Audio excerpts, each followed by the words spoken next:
हाय, मेरा नाम है हितेश विशिष्ट और मैं स्वागत करता हूं आपका देखी अनदेखी में। देखी हुई फिल्मों का अनदेखा नजरिया।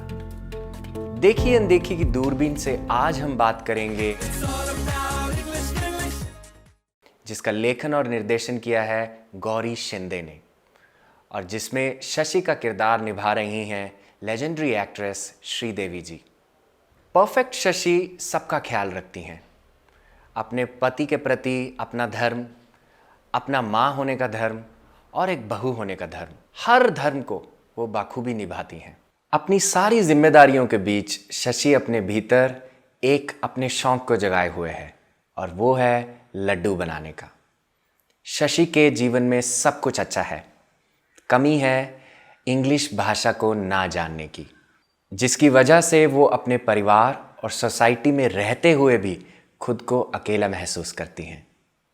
अपनी भांजी की शादी की तैयारियों के लिए शशि को न्यूयॉर्क जाना पड़ता है। इंग्लिश ना समझने का डर शशि को दुविधा में डाल देता है, पर अपने परिवार के बार बार कहने पर शशि अकेले जाने के लिए तैयार हो जाती हैं। कल क्या होगा किसको पता है या किसने देखा है। हमारे जीवन का अनजाना होना ही उसकी विशेषता है। हमारे जीवन का अनजाना पक्ष हमें डराकर बिठाना नहीं चाहता, वो चाहता है कि हम विश्वास के साथ अपने जीवन में आगे बढ़ते रहें। और जब हम इस विश्वास को पकड़कर एक कदम लेते हैं तो ब्रह्मांड भी पूरे जोश के साथ हमारी सहायता में जुट जाता है।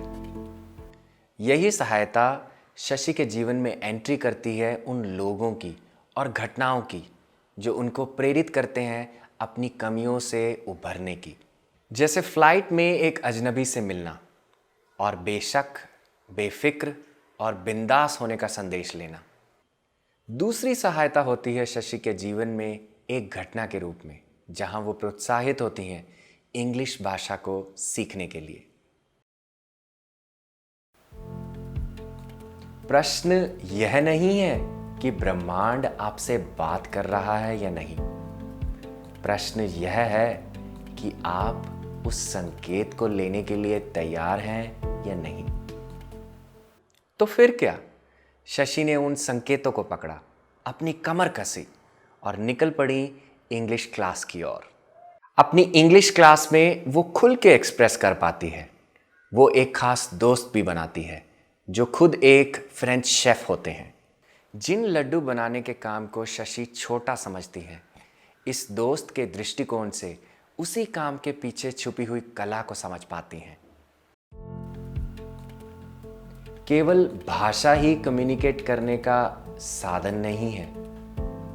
पिक्चर में बहुत सारे ऐसे सीन हैं जब वह एक दूसरे से अपनी अपनी मातृभाषा में बात करते हैं और शब्दों के पीछे छुपे हुए भावों को बहुत अच्छे से समझ पाते हैं।